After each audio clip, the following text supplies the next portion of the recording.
Quand l'armée vient en aide aux éleveurs en Vallée d'Aspe. Ce matin, Jean-Marc Domengeux était à Urdos pour une livraison un peu particulière, attendue depuis quelques semaines, celle de sa machine à traire de 1200 kg, restée bloquée sur l'estive de Bannas lors des fortes intempéries début septembre. Sollicité par la préfecture, le 5e régiment d'hélicoptères de combat de Pau opère quelques rotations avec un Cougar.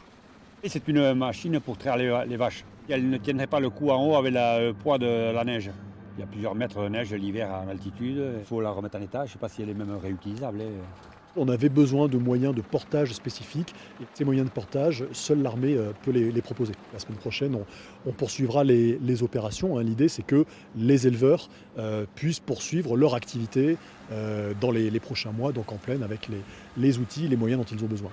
Outre la gestion des estives, un autre dossier mobilise toutes les énergies en Vallée d'Aspe, celui de la brèche sur la RN 134.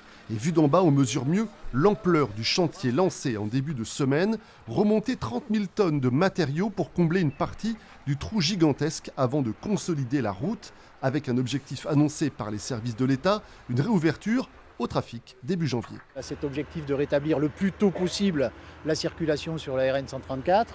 En termes de complexité, c'est plutôt la météo qui va nous dire si c'est complexe ou pas. Sinon, vous le voyez, c'est remonter des matériaux, c'est pas d'une grande complexité.